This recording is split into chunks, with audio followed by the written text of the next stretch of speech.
This conference will now be recorded. बिस्मिल्लाहिर्रहमानिर्रहीम rabbi इश्रह ली सदरी व यस्सिर ली अमरी वहलुल उक़दतम मिन लिसानी यफ़क़हू क़ौली। डॉक्टर इमरान शहजाद आपसे बात कर रहा हूं और बेसिकली तो मैं चार्टर्ड अकाउंटेंट हूं, लेकिन इसके साथ मेरी जो पीएचडी है उसमें मैंने टैक्स पे रिसर्च की हुई है। अल्हम्दुलिल्लाह मेरा टॉपिक भी यही था। मैंने पाकिस्तान में रिसर्च की थी कि पाकिस्तान में लोग जो हैं Why the people of Pakistan are not paying taxes in Pakistan, उसकी कॉजेज क्या है, ये एक मेरी स्टडी का टॉपिक था। आज हम बात कर रहे हैं कि जो हमारी लास्ट अटेम्प्ट थी मार्च 2022 की, हमारा एग्जाम है कैफ 2 टैक्स प्रैक्टिसेस का। पास पेपर करना क्यों जरूरी है? नंबर 1, जो लोग एग्जाम देना चाहते हैं उनके लिए प्लानिंग के लिए कि मेरे पास एग्जाम में आएगा क्या है, नंबर 1। नंबर 2, वो लोग जो पेपर में अपीयर हुए लेकिन क्वालिफाई नहीं कर सके, उसकी रीजन क्या है? उसकी एक रीजन ये है कि मैंने क्या गलती की कि मैं पास नहीं हो सका। ये बहुत बड़ी चीज है। वो स्टूडेंट जो एग्जाम में क्वालिफाई नहीं कर सकते, उस पेपर को नहीं करते, उनके 50% चांस अगेन हो जाते हैं फेल होने के। That is the reason it is extremely important to solve that questions in which you were appeared but unable to qualify that. ये उसकी एक बहुत बड़ी एक वजह है। तो लास्ट टाइम हमने इस पेपर को जो मार्च 2022 में आया था, इसको हमने क्या किया था? एनालिसिस किया था। मेरा लेक्चर यूट्यूब पे आपको मिल जाएगा जिसके अंदर मैंने सिर्फ इसका एनालिसिस किया था कि एग्जाम में इन 15 मिनट्स को स्पेंड कैसे करना है, क्वेश्चन को चूज कैसे किया जाता है, पहले कौन सा क्वेश्चन करूं, बाद में कौन सा क्वेश्चन करूं। और आज के सेशन के अंदर हम क्या करेंगे कि इस क्वेश्चन को हम सॉल्व करेंगे और देखेंगे कि मैंने क्वेश्चन को करते हुए क्या गलतियां की थी जो मुझे नहीं करनी चाहिए। सबसे पहले देखिएगा कि इसके अंदर आंसर ऑल द क्वेश्चंस, ये नॉर्मल है। Answer in black pen only, इसको आपने स्ट्रिक्टली फॉलो करना है। और दूसरा है tax rates are given on the last page. It doesn't mean कि लास्ट पेज पर सिर्फ टैक्स रेट्स ही होंगे, हो सकता है कोई और चीज भी मिल जाए आपको। तो हम जरा पहले एक दफा उसको देख लें कि कौन कौन से टैक्स रेट्स हमारे पास अवेलेबल हैं जिसको कहा जा रहा है। ये देखिएगा जी, tax rates for non salaried individual and AOP हमें गिवन है। राइट, नॉन सैलरीड किसको कहते हैं? जिसकी टैक्सेबल सैलरी या तो ना हो या 57% तक हो टैक्सेबल इनकम के। और सैलरीड किसको कहते हैं? जिसकी टैक्सेबल सैलरी, अच्छा ये देखिएगा, फॉर सैलरीड एंड एओपी ये गलत लिखा हुआ है, आप देखें पेपर बनाते हुए गलती हो गई है, पेपर बनाते हुए गलती हो गई है, तो इसलिए आपसे भी गलती हो सकती है। इंसान गलती का पुतला है, आई कैप जो है वो गलती का मुजस्मा हो सकता है, इसलिए उससे परेशान नहीं होना। तो सैलरीड पर्सन वो है जिसकी टैक्सेबल सैलरी उसकी टोटल टैक्सेबल इनकम के 75% से ज्यादा हो। इनिशियल अलाउंसेस के रेट आपको मिले हुए हैं, डिप्रिसिएशन के रेट्स आपको मिल गए हैं, प्री कमेंसमेंट के रेट्स आपको मिल गए हैं। ये बिजनेस का हिस्सा है तीनों, ये बिजनेस में जाके हम पढ़ेंगे, बल्कि पढ़ चुके होंगे। और ये देखिएगा taxable gain on disposal of immovable property. लेकिन इसमें एक चीज देखिएगा कि उसने यहाँ पर हमें वो वाला टेबल नहीं दिया, होल्डिंग पीरियड वाला। तो इससे हमें पता चला कि हमें इस टेबल को क्या करना है, याद करना है। लेकिन मेरा ख्याल है कि एहतियातन आप इसको भी याद कर लें, को पता नहीं है कि इसको भी ना दें। सिक्योरिटीज का रेट आपको बता दिया गया 12.5। इसका यानी कम से कम टेबल से मुझे पता चल गया कि सवाल के अंदर कहीं सिक्योरिटीज मौजूद है, कहीं डिप्रिसिएशन की मेरे से कैलकुलेशन करवाई गई है। तो टेबल ने ही मुझे बहुत सारी चीजें बता दी। समझ आ रही है? अब चलते हैं क्वेश्चन नंबर 1 के ऊपर। मैं तो आपको असल में करवा रहा हूं इसकी प्रैक्टिस पास पेपर की। आप तो जाहिर बात है जब करेंगे तो एक रूटीन के साथ करेंगे इसको। ये देखिएगा, पहले रिक्वायरमेंट को पढ़ा जाता है हमेशा, ये है रिक्वायरमेंट इसकी। क्वेश्चन नंबर 1 को आज हम करने जा रहे हैं। कहता है जी under the provisions of income tax, मैं पेन का जरा कलर चेंज कर लूं ताकि डिफरेंशिएट हो जाए इसमें। Tax ordinance and rules made thereunder compute the total income, taxable income, net tax payable by or refundable to Basit for tax year 2000. Show all relevant exemption, exclusion and disallowances. Means अगर मैंने कोई item आपको दी है, आपने उसको consider नहीं किया तो उसको शो करना है।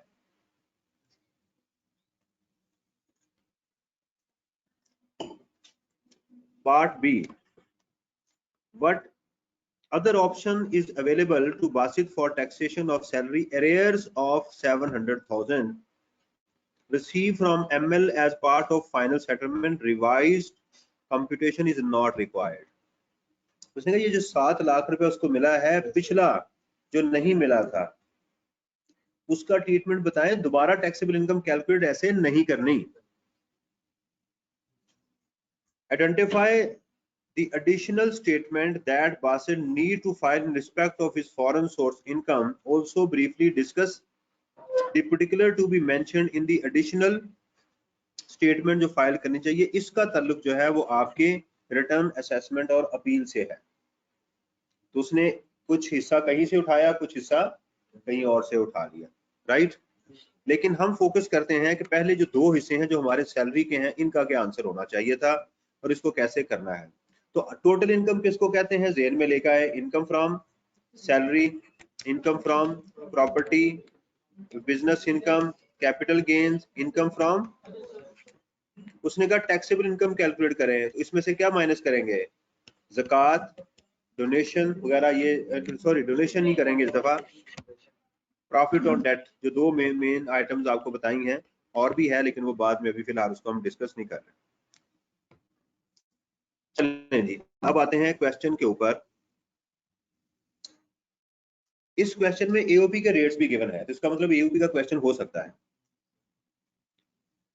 For the purpose of this question, assume that today is 31st of August 2021. अगस्त 2022 है। अगर सिर्फ टैक्स ईयर 2022 की बात की जाए तो मुझे बताएं कब क्लोज होगा, 30 जून 2000। तो अब ये सॉरी भाई 22 जो है ना बेटा, 22 को ही होगा ना, वो तो 23 हो जाएगा। टैक्स ईयर 2022 जो है वो 30 जून 2000, लेकिन ये डेट उससे आगे की है, ये डेट उससे भी आगे की है। क्यों? क्योंकि हम टैक्स लायबिलिटी कंप्यूट ही उस डेट के बाद करते हैं। तो बड़ी डिफरेंट चीज आ गई, एक तो बड़ी अजीब चीज आ गई, आज तक पेपर में हमेशा वो पहले डेट देता है या आखिरी डेट, उसने टैक्स ईयर के क्लोज होने से अगली डेट दे दी। तो भाई हम तो कैलकुलेशन इस डेट की कर रहे हैं जो नॉर्मल प्रोसीजर बनता है। Basit a senior manager at manager master limited resigned on 31st Jan 2022। देखिएगा, अगर उसने जनवरी में रिजाइन कर दिया तो उसके बाद क्या था, फेब, मार्च, अप्रैल, मई और जून। तो हमारा ये साल कहां से शुरू हो रहा है, 1 जुलाई 2021 से। तो कितना टाइम हो गया, 7 माह हो गए। तो पहले तो हमें ये पता चल गया कि मैंने अब इस क्वेश्चन में मंथली अमाउंट को 12 से मल्टीप्लाई नहीं करना, किससे मल्टीप्लाई करना है, 7 से।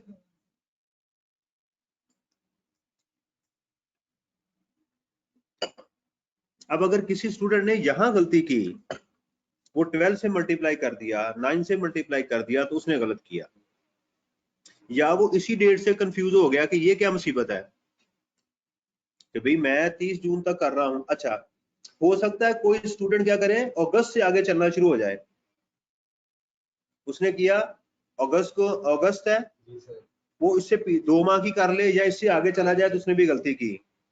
तो एग्जामिनर ने बड़ी चालाकी के साथ उसका टैक्स ईयर का कॉन्सेप्ट भी टेस्ट कर लिया कि इसको अकल है कि मैं क्या करवा रहा हूँ, क्योंकि नीचे उसने कहा टैक्स ईयर 2022 के लिए कैलकुलेशन करें और डेट दे रहा हमें 31st of August की। एक तो ये बात इसमें केयर करनी थी कि यहाँ कैलकुलेशन जो है वो 7 मंथ से होगी। After completion of 3.5 years of service during the tax year he received the following emoluments. Emoluments इसको कहते हैं जो सैलरी में चीजें मिलती हैं. From ML salary 6 salary. अगर एग्जाम में कुछ भी ना हो तो इसको बेसिक सैलरी समझा जाएगा. ये हो गया into 7. Allowances of rupees 60,000 per month for service of the domestic servant. आपका ड्राइवर, आपके घर में जो लोग काम करते हैं, कुक हो गया, सारे ये टोटली टैक्सेबल होते हैं. क्यों?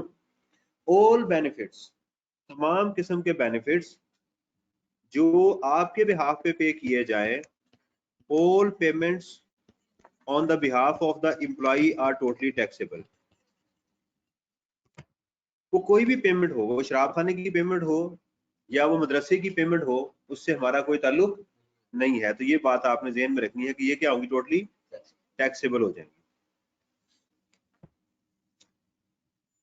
Out of which he paid 36,000 per month in respect of this services. यानी उस जो उसके डोमेस्टिक सर्वेंट हैं उनकी सैलरी कितनी है, 60,000.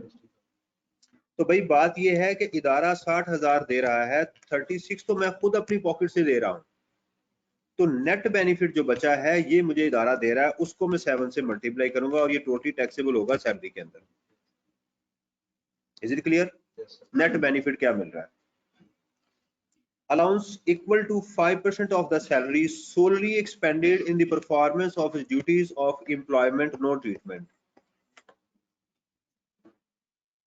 भाई जो काम आप कारोबार के लिए कर रहे हैं, चाय पी रहे हैं, एंटरटेनमेंट है, उसके लिए टूर कर रहे हैं, टीए डीए सब कुछ, ये मेरा बेनिफिट ही नहीं है.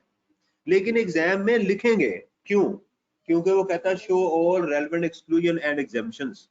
लिखेंगे लेकिन आगे डैश लगा देंगे. आगे चले. Additional information. On 1st July 2021, he leased a car having fair market value of 4.8 billion at a monthly rental value of this. He pays lease rental from his own sources but has used this vehicle for both official and personal purposes. So what? भाई क्यों लेंगे? ये गाड़ी उसकी है. देखे ना कैसा उसने आपको चकमा दिया. गाड़ी किसने ली है? ही leased a car.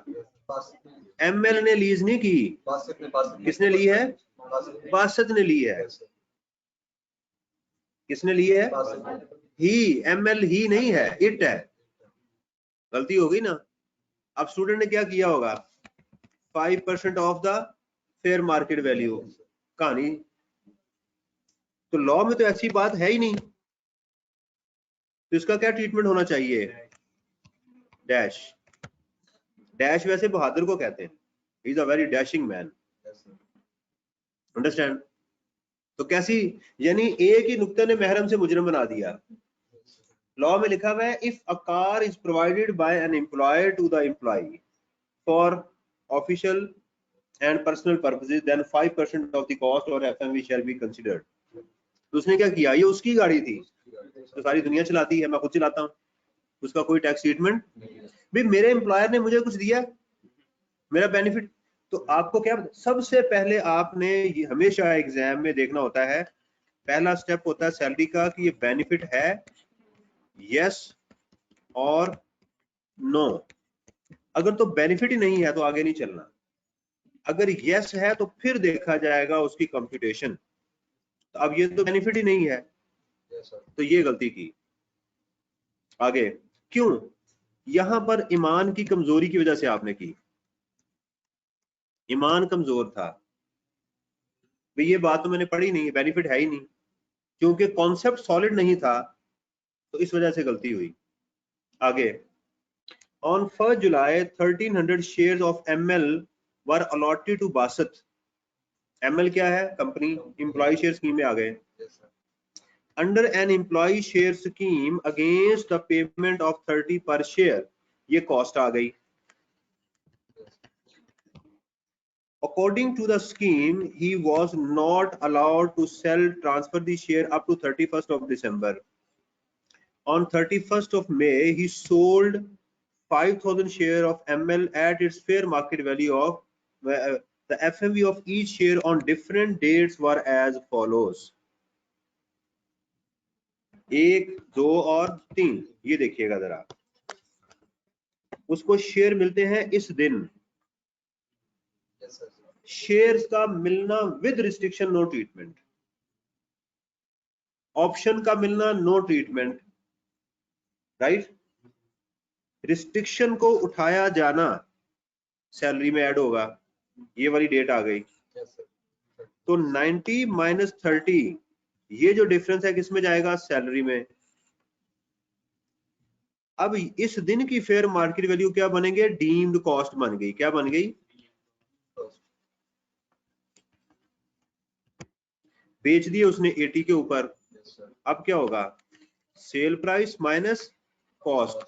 Sale price है 80, बेचे कितने के, 90 के, तो ये लॉस हो गया 10 का, तो कैपिटल लॉस में चला जाएगा। अब कंपनी के साथ ये नहीं बताया जा रहा कि ये कंपनी लिस्टेड है या अनलिस्टेड है, थैंक यू, तो हम क्या कंसीडर करेंगे, प्राइवेट कंपनी, खुद से लिस्टेड नहीं करेंगे, यानी एमएल क्या है, प्राइवेट कंपनी, खुद कहीं नहीं मेंशन उसने किया ये लिस्टेड है या अनलिस्टेड है, तो अजम्पशन ली जाएगी कि ये लिस्टेड कंपनी नहीं है। इज इट क्लियर, शाबाश। तो इसका हमारे पास, तो यहां से हमें दो चीजें मिल गई, सैलरी मिल गई और कैपिटल लॉसेस मिल गए इस पैरा से। Is it clear. On 15th of Feb 2022 resign कर चुका हुआ है, याद रखिएगा, जहन में रहे कि जनवरी को रिजाइन कर चुका है, ये रेजिग्नेशन के बाद का मसला है। He received the following payments from ML as final settlement. 320 on account of leave encashment, totally taxable. कहाँ लिखा हुआ है, कहीं नहीं लिखा हुआ, और अगर सैलरी में कहीं नहीं लिखा हुआ तो वो चीज टैक्स होती है, ठीक है। 2.2 million under gratuity scheme approved by the board. दो चीजें पढ़ाई थी, ग्रेचुटी जो अगर अप्रूव्ड हो, जिसको फंड कहते हैं, अप्रूव्ड, ये फंड एफबीआर से होता है, सॉरी, ये फंड जो है ये टैक्स से होता है, टैक्स डिपार्टमेंट से, और जो स्कीम होती है ये एफबीआर से होती है, और जो फंड होता है ये टोटली एग्जेम्प्ट होता है, और स्कीम जो है ये 3 लाख रुपए तक एग्जेम्प्ट होती है। तो उसने आपको बचाए ये बताने के ये अप्रूव्ड स्कीम है या फंड है, उसने कहा ये बोर्ड से, कि कहां से है अप्रूव्ड, बोर्ड से। बोर्ड से क्या होती है, स्कीम। कितना बारीक पॉइंट है, ऐसी हरकत वैसे करनी नहीं चाहिए इसे, इतना माइन्यूट पॉइंट एग्जाम में एग्जामिनर को, मैं इसके खिलाफ हूं, नहीं बच्चों से पूछना चाहिए, छोटे बच्चे हैं, इतना बोझ नहीं डालना चाहिए, ये ज्यादती। बहरहाल आगे चले। अच्छा, लेकिन नहीं नहीं नहीं, उसने ज्यादती नहीं की, ये देखिए स्कीम का वर्ड यूज किया हुआ है।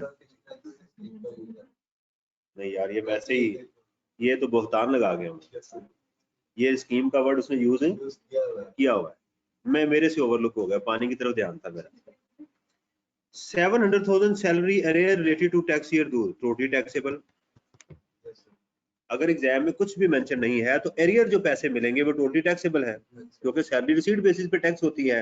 हाँ, उसने इसका पॉइंट मेरे से पूछा हुआ है जिसका मैंने बाद में आंसर करना। विद होल्डिंग टैक्स, इसका ताल्लुक प्योरली टैक्स के साथ है, इसको इनकम में कहीं प्लस माइनस नहीं करना गलती से भी।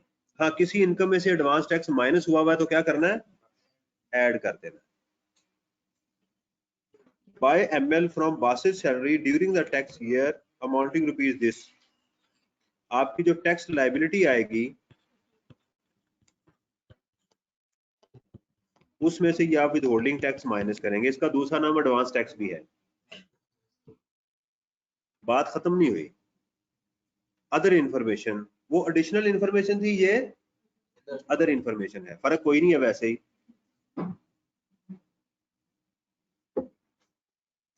On 31st of Jan, he received gold worth 200,000 as a gift. Gold क्या है, कैपिटल गेन, ठीक है, जिसमें गेन हो सकता है, लॉस है। As a gift from his old friend, गलत, गिफ्ट किससे मिलना है? रिलेटिव से। तो ओल्ड फ्रेंड रिलेटिव नहीं होता। हाँ, उसकी बहन से शादी हो जाए तो वो आपका रिलेटिव हो सकता है, क्योंकि स्पाउस का जो रिलेटिव होगा वो आपका रिलेटिव हो सकता है शायद किसी पॉइंट के ऊपर, लेकिन फिलहाल हम ये ज्यूम नहीं कर सकते कि ये आपका साला था ये। ठीक है, ये हम खुद से ऐसी चीजें ज्यूम एग्जाम में पुठी चीजें नहीं करनी कि वो रिलेटिव है। भाई मेरा कजन भी तो मेरा फ्रेंड हो सकता है ना, कोई और मेरा दोस्त भी मेरा, यहाँ फ्रेंड से मुराद फ्रेंड है, तो ये टोटली टैक्सेबल हो जाएगा। ये क्या होगा टोटली? कहाँ टैक्स होगा? सैलरी नहीं, इनकम फ्रॉम प्रॉपर्टी नहीं है, कैपिटल गेन डिस्पोजल पे होता है, ये तो रिसीव किया है। कैपिटल गेन की शर्त होती है कि डिस्पोज ऑफ हो, ये तो रिसीव किया आपने, इसका कैपिटल गेन भी नहीं हो सकता। समझ आ गई? बिजनेस तो मेरा बिजनेस है लोगों से गिफ्ट लेना, वो भी नहीं है। इससे कहाँ जाएगा? Income from. लॉ कहता है अगर कोई चीज इन चारों जगहों पर नहीं होगी तो कहाँ जाएगी? इनकम फ्रॉम अदर सोर्स में जाएगी। समझ आ गई बात की? देखें वो स्टूडेंट जिन्होंने ये पेपर किया है, पेपर पास नहीं हुआ, ये कसम खा सकता हूं उनको दोबारा ये पेपर सारा करके बहुत चीजें उनकी रिपीट होंगी, और ये भी मैं तकरीबन कसमन खा सकता हूँ कि इस पेपर में बहुत सारी चीजें मजीद आएंगी पेपर में, इस अटेम्प्ट में। समझ आ गई? On 1st of Feb 2022 he purchased mutual fund units of this, ये आपके सिक्योरिटीज कहलाती हैं 37A। अच्छा, इसका ट्रीटमेंट आज आपको सिखाऊंगा कि अगर स्टॉक मार्केट में इन्वेस्टमेंट की जाए तो जैसे डोनेशन पे आपको क्रेडिट मिलता है, शेयर्स के ऊपर भी मिलता है आपको। जैसे डोनेशन के ऊपर आपको क्रेडिट मिलता है, वहीं पर आप अगर म्यूचुअल फंड में, अच्छा ये म्यूचुअल फंड पहले भी पेपर में आ चुका है, इस इट मींस कि जिस स्टूडेंट ने पहले पेपर किया होगा, राइट, क्रिएटिव लिमिटेड का एक एग्जाम था पहले आया हुआ है, अगर उसने किया होगा तो उसके लिए ये कोई मसला नहीं था, उसको पता है शेयर्स का बेचना कैपिटल गेन है, शेयर्स का अक्वायर करना एज एन ओरिजिनल लॉटी उसका फायदा मिलता है। ठीक है, बहरहाल इसका सिर्फ ट्रीटमेंट कराऊंगा आपको। On 1st April he left for UK and joined Oliver Limited as an employee at a monthly salary of Great British pound of 3.2. He remained abroad till end of the tax year. No withholding tax was deducted by OL from this salary. ये एक different provision है, ये मैं आपको बताता हूँ। ये एक डिफरेंट प्रोविजन है। ये लॉ ये कहता है कि अगर कोई एम्प्लॉई, कोई शख्स ड्यूरिंग द टैक्स ईयर, हमारा टैक्स ईयर स्टार्ट हो रहा है 1 जुलाई 21 से 30 जून 2022 तक, दोबारा ये बड़ी ध्यान से सुननी है। अगर कोई एम्प्लॉई पाकिस्तान से चला जाए बाहर के मुल्क और साल के एंड तक वापस ना आए, मिसाल के तौर पे ये यहाँ पर पाकिस्तान में था और यहाँ यूके में था, और उस दौरान उसकी जो सैलरी होगी उस पे टैक्स कटे या ना कटे, वो पाकिस्तान में एग्जाम्प्ट होगी।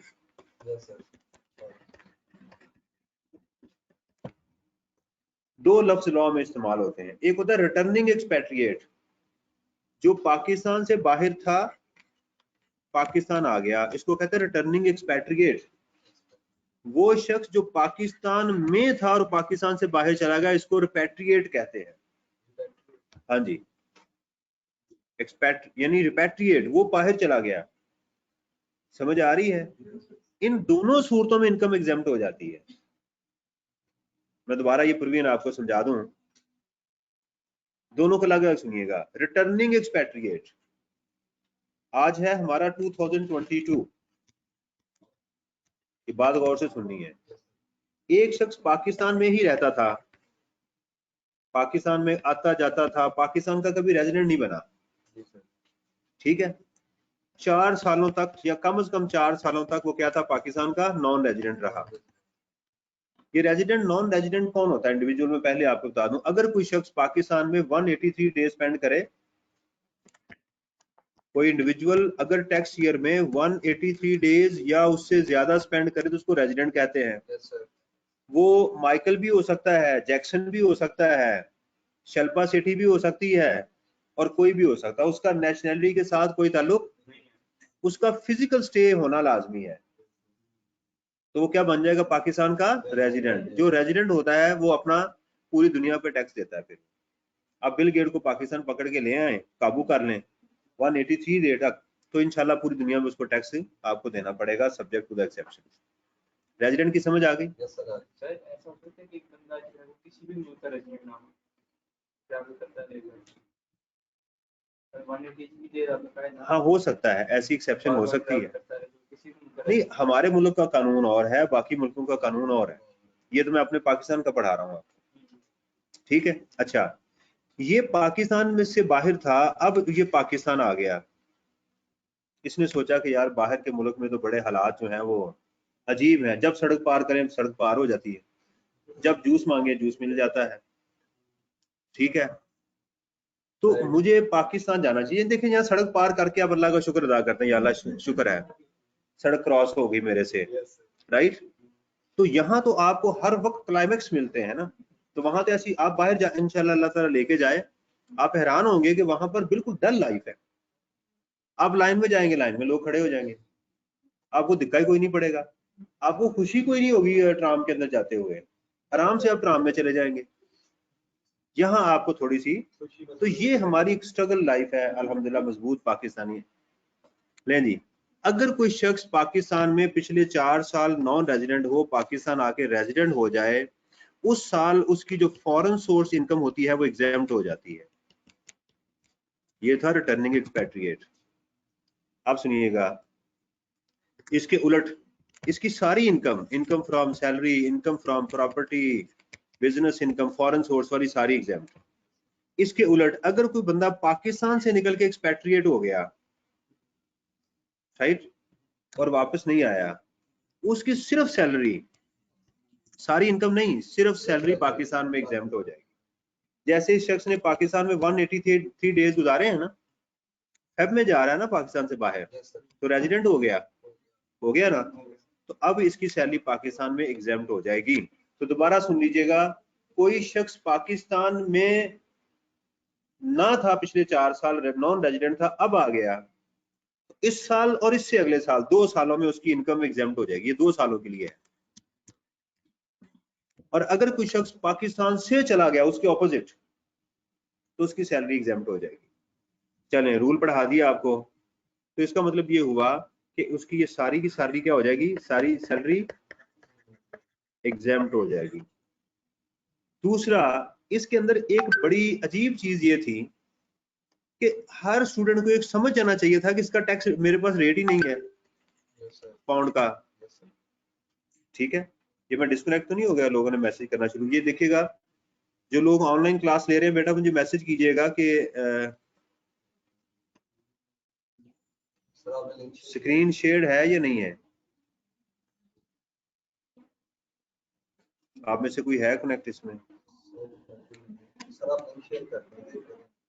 लिंक शेयर किया हुआ मैंने, रिपीटर्स में है ना आप, मुझे फिर हो जाइएगा भी है, फिर बाद में कर दूंगा, ठीक है जी। अच्छा जी, तो इसमें रेट ही नहीं है, तो टैक्स हमेशा रेट पे लगना था, इसको मल्टीप्लाई करना था पाउंड को। आगे चलें, नहीं जी, आखिरी पॉइंट इसका बच गया हमारे पास। While residing in UK, Basit served as a visiting faculty member at a university. He earned £1,500.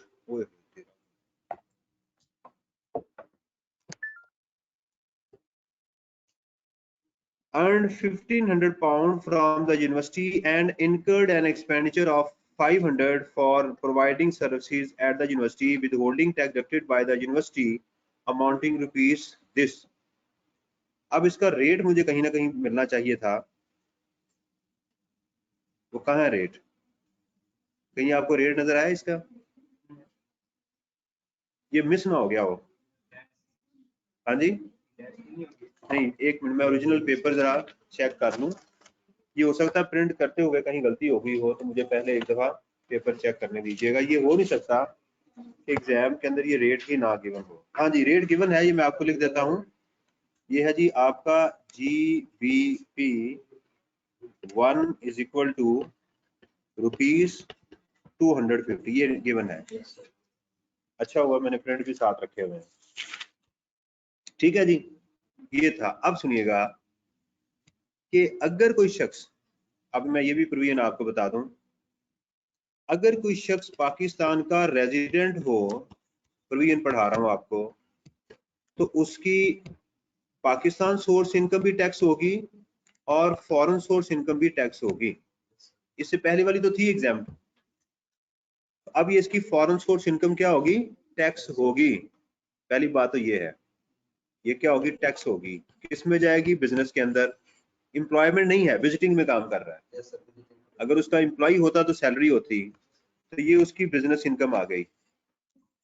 अब हमने कहा भी टैक्स तो होगी, लेकिन वहां उसने टैक्स भी दिया हुआ है, किसमें, यूके में। एक बात, अब बात बड़े ध्यान से आप सुन लें, आप पाकिस्तान से बाहर जितना भी टैक्स पे करते हैं वो कभी एडवांस टैक्स नहीं कहलाता। मैं लिख देता हूं यहां पे,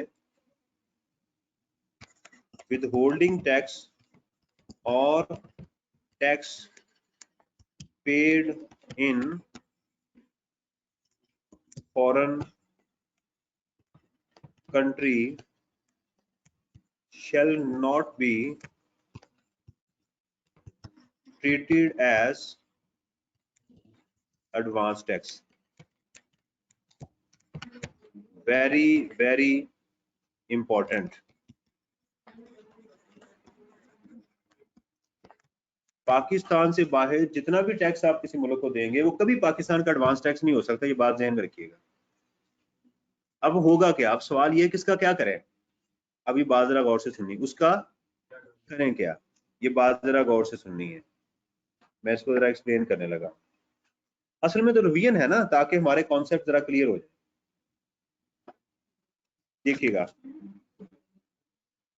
मेरी पाकिस्तान में टैक्सेबल इनकम है पाकिस्तान की, वो है लेट्स सपोज 5 लाख रुपए, अज्यूम कर रहा हूँ सारी फिगर, ये सारी मैं क्या कर रहा हूँ समझाने के लिए। मेरी टैक्सेबल इनकम है यूके से, वो 3 लाख रुपया है, ये भी अज्यूम कर रहा हूँ।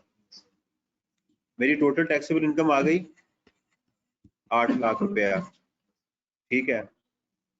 यूके में मैंने इस पे टैक्स पे किया हुआ है 10,000 पाक रुपी में। बात समझ आ गई। मैं हूं नॉन सैलरीड पर्सन, 8 लाख का टैक्स रेट देखिएगा क्या बनता है। अब मैं इसके बाद टैक्स कैलकुलेट करता हूँ, tax as a non salaried case. 8 lakh पे कितना देखिएगा टैक्स बनता है, ये रेट देख लेते हैं ना, यहाँ रेट भी गिवन है हमारे पास।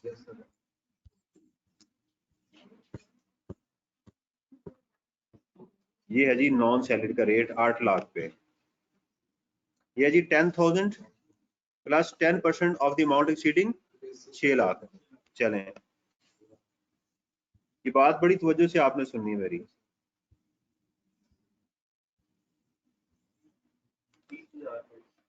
तो इसके टैक्स कितना बनेगा, 10,000 plus 10% of the amount, bracket के बाद क्या लगाना है, टैक्सेबल इनकम। क्योंकि ये हम अज्यूम कर रहे हैं कि ये रेजिडेंट है, क्योंकि जो नॉन रेजिडेंट की फॉरेन सोर्स इनकम पे टैक्स नहीं होता। नॉन रेजिडेंट की फॉरेन सोर्स इनकम पे टैक्स -600,000, कितना हो गया, 30,000। अब जरा बात मेरी गौर से सुननी है, ये 30,000 रुपया टैक्स हमारी पाकिस्तान सोर्स इनकम पे भी है, फॉरेन सोर्स इनकम पे भी है। लॉ ये कहता है कि वो टैक्स जो तुम मुझे फॉरेन सोर्स इनकम पे दे रहे हो उसका मेरे से क्रेडिट ले लो। एडवांस टैक्स नहीं है, क्या है, क्रेडिट। तो हम लिखेंगे लेस टैक्स क्रेडिट ऑन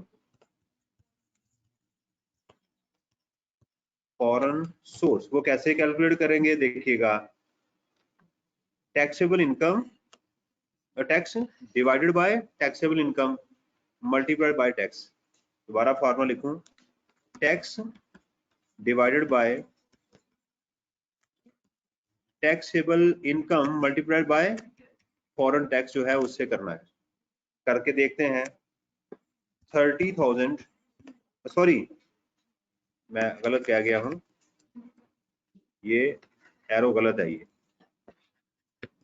ये है फॉरेन सोर्स इनकम, इससे मल्टीप्लाई होना into foreign source income. 30,000 divided by 8 lakh multiplied by 3 lakh, क्या आ गया? 11,250। लॉ कहता है कि तुम मुझे इस इनकम पे इतना एवरेज टैक्स दे रहे हो। कॉमन बात है ना, अगर टोटल 8 लाख पे मैं 30,000 टैक्स दे रहा हूं, 8 लाख पे अगर मेरा 30,000 हो, ठीक है, तो 3 लाख पे कितना टैक्स होगा? 11,000। तो यानी पाकिस्तान गवर्नमेंट उस शख्स को कहती है कि देखो उस टैक्स के ऊपर, उस इनकम के ऊपर जो तुम्हारी फॉरेन में थी, तुम मुझे इतना टैक्स दे रहे हो। ये कहते हैं, और जो तुमने वहां टैक्स दिया हुआ है 10,000, इनमें से जो लोअर है वो मेरे से माइनस कर लो। आपने माइनस किया तो आंसर क्या आ गया? 20,000। ये बात समझ आ गई? क्लियर? क्लियर होगी बात? कोई सवाल? ये बात है, रेजिडेंट की फॉरेन सोर्स इनकम टैक्स होती है, रेजिडेंट की फॉरेन सोर्स इनकम टैक्स होती है, और अगर उसने उसके ऊपर टैक्स पे किया हो तो वो टैक्स और एवरेज टैक्स, विच एवरेज लोअर का उसको बेनिफिट मिल जाता है। चलते हैं अब अपने सवाल को समराइज करते हैं कि हमारे क्वेश्चन में था क्या। जरा मैं उसको करने लगा हूं। सबसे पहले हमने पहुंचना था टोटल इनकम के ऊपर। तो हमारे सवाल में सैलरी थी, इनकम फ्रॉम प्रॉपर्टी थी? नहीं थी, राइट। बिजनेस इनकम बिल्कुल थी, वो जो उसने बाहर से कमाई हुई है। कैपिटल गेन, कैपिटल लॉस नजर आया हमें, मौजूद था। इनकम फ्रॉम अदर सोर्सेज भी थी, यहां तक पहुंच गए। अब इसमें कोई सेपरेट ब्लॉक की आइटम नजर आई हमें? नहीं नजर आई। कोई ज़कात, कोई हमें प्रॉफिट ऑन डेट, तो यही हमारी टैक्सेबल इनकम हो गई। ठीक है, एक चीज। दूसरा आ जाए टैक्स के ऊपर। टैक्सेशन में यहां लिखेंगे सैलरीड है या नॉन सैलरीड है। फिर उसके बाद इसमें कौन से क्रेडिट थे? नंबर 1 टैक्स में डोनेशन थी? नहीं थी, नहीं थी, निकाल दें। और क्या था? Foreign tax credit, foreign tax वो आप माइनस करेंगे। फिर यहां से म्यूचुअल फंड का जो आपका क्रेडिट है, जैसे डोनेशन करते हैं उसी तरह सेम पैटर्न पे म्यूचुअल फंड इन्वेस्टमेंट में उसका भी माइनस करेंगे, राइट। फिर इसमें से आप क्या करेंगे, यहां पर अगर कोई सेपरेट ब्लॉक होती तो मैं यहां उसको ऐड करता, तो इसमें से, लेकिन मैं मेरे पास सिर्फ क्या बचेगा? विद होल्डिंग टैक्स, और हमेशा ये पाकिस्तान का होगा, तो ये आपकी टैक्स लायबिलिटी आएगी और ये आपकी टैक्स पेएबल आएगा। ये मैं एक टेम्पलेट बना लिया कि मेरे सवाल में ये स्टेप्स आने हैं। चलें अब जरा देखते हैं कि आई कैप ने क्या किया। क्या हम आई कैप की बात मान रहे हैं या आई कैप हमारी बात मान रहा है?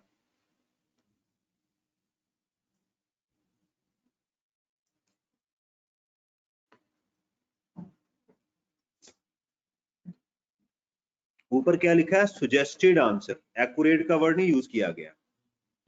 और ये बात याद रखें, हमारा आई कैप का एग्जामिनेशन डिपार्टमेंट और है, और जो हमारा ये सोल्यूशन वगैरह बनाते हैं ये दोनों डिफरेंट है। पेपर सेटर जो पेपर एक्चुअली जो चेक हो रहा होता है वो हो सकता है कोई और हो, लेकिन ये सुजेस्टेड यही होता है जिसको बेस बना के किया जा रहा होता है। मिस्टर बासित ऐसे ही लिखें आप, computation of total income, taxable income, net tax, जो उसकी रिक्वायरमेंट थी सारी लिख दी। ये बिल्कुल गलत है फॉर द टैक्स ईयर, असूलन बिल्कुल 100% गलत है। यहाँ सिर्फ टैक्स ईयर आना चाहिए था। लिख दें आप भी। बहरहाल मैं आपको बता रहा हूँ, ये किसी चार्टर्ड अकाउंटेंट से कम बंदे ने सोल्यूशन नहीं बनाया हुआ, लेकिन मैं कह रहा हूँ गलती इंसान से हो जाती है। सबसे पहले आगे सैलरी, रुपीज लाजमी लिखें या कम से कम RS पेपर में लिखें। Pakistan source salary, salary 7 multi totally taxable, comma लगाएं हमेशा।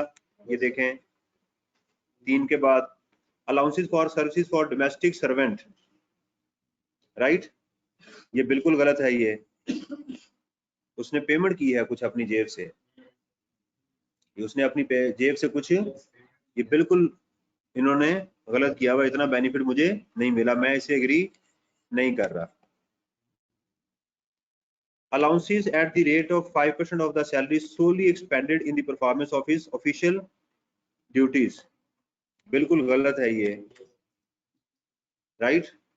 भाई उसको जो अपनी अच्छा नहीं, एक चीज इसमें मुझे समझ आ रही है कि आप जो भी एम्प्लॉयमेंट करते हैं, मैं गलत पढ़ गया उसको, ये ठीक है, हर बात पे तुम कहते हो कि तू क्या है, ये बात भी गलत है।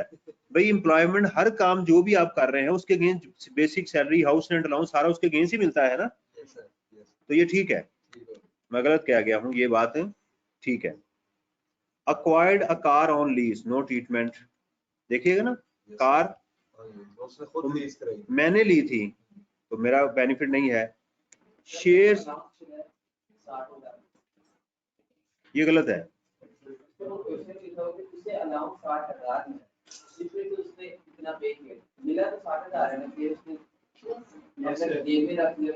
किसको पे किया? एक मिनट ठहरिएगा, एक मिनट दोबारा पढ़ लेते हैं, हो सकता मैं रीड जरा दोबारा कर लूं, हो सकता पढ़ने में जरा जज्बाती हो गया हूँ, गलती हो सकती है।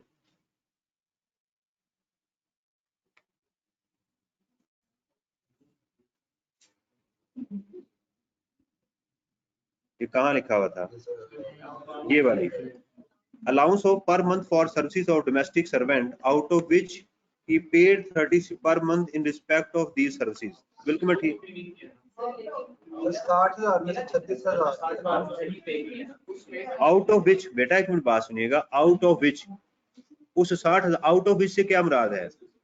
उसमें से he paid rupees 36,000 per month in respect of these services, right? Allowance उसको मिला है 60,000 पर मंथ का, उसमें से 36,000 रुपया वो दे रहा है, तो बेनिफिट उसको कितना मिल रहा है?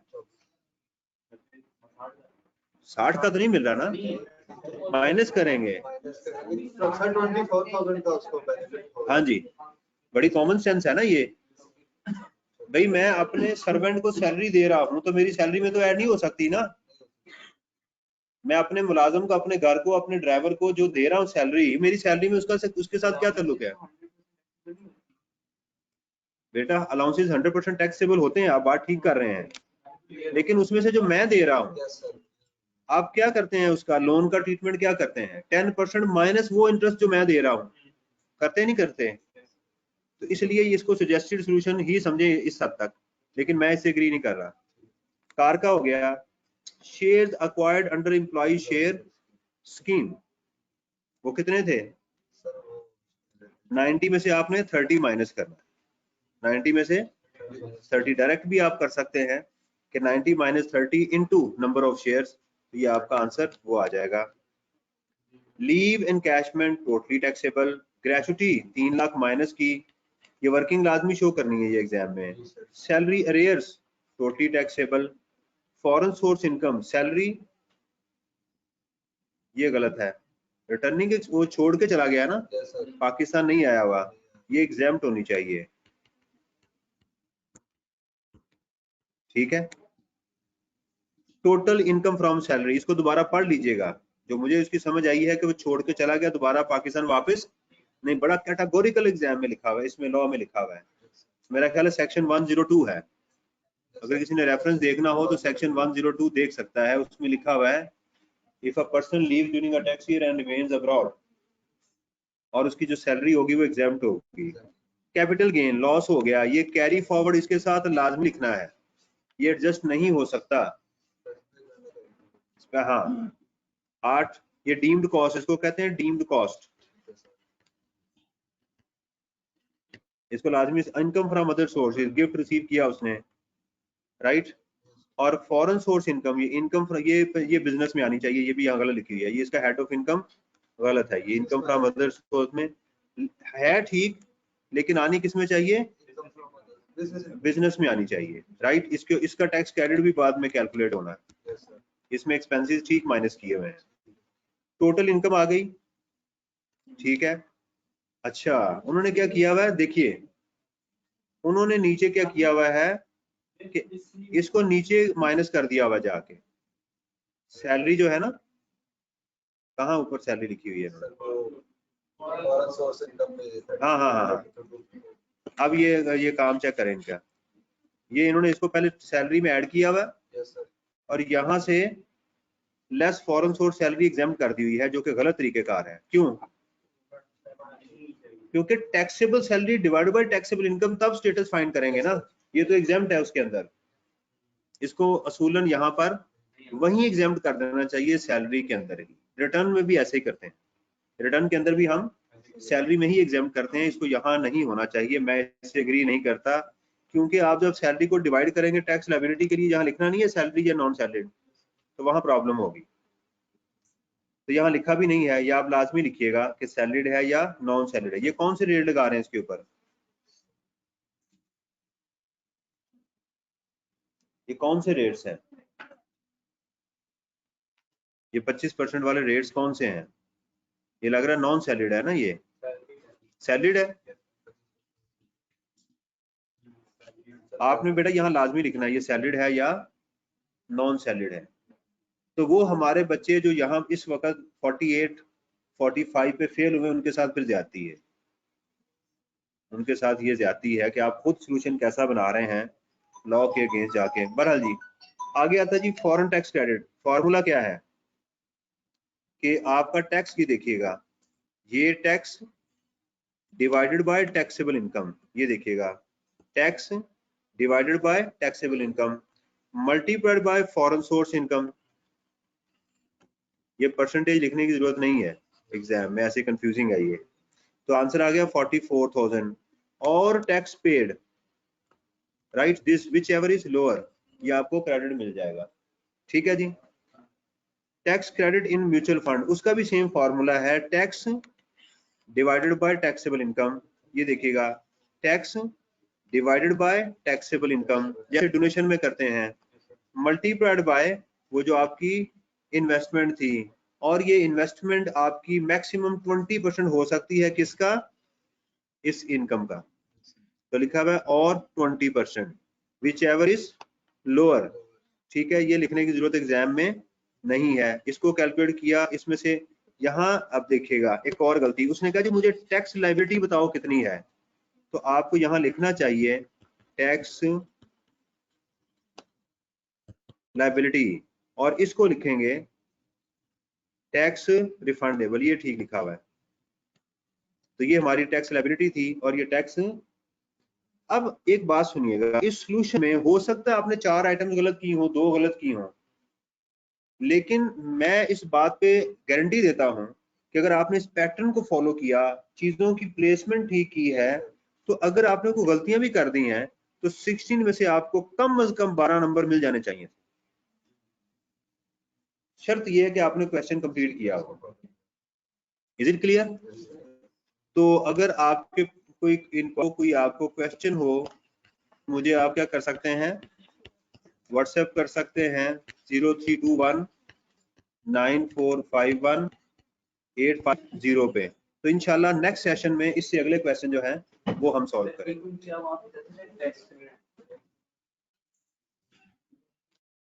सर अब देखें, अब फंड टैक्स क्रेडिट पहले भी आ गया और म्यूचुअल फंड का टैक्स क्रेडिट बाद में भी आ गया, लेकिन अगर ये ऊपर नीचे हो जाए तो इनके फिर रिजल्ट इनका सवाल प्लीज, इनका क्वेश्चन सुनिएगा कि सर मैं क्या फॉरेन टैक्स क्रेडिट और म्यूचुअल फंड का जो क्रेडिट है इनको मैं ऊपर नीचे कर सकता हूँ? तो आंसर इज नो।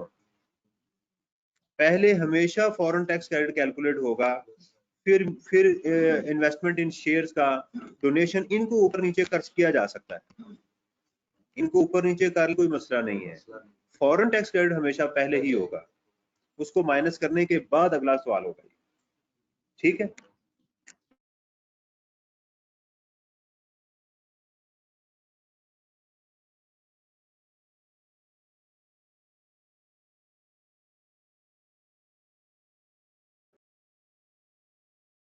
जी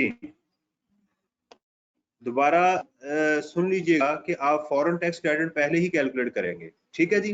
बाकी आपकी कोई क्वेश्चन हो, कोई इंक्वायरी हो तो आप मुझे व्हाट्सएप कर सकते हैं, ठीक है जी। वमा अलैना इल्लल बलागुल मुबीन। मैं जरा सेशन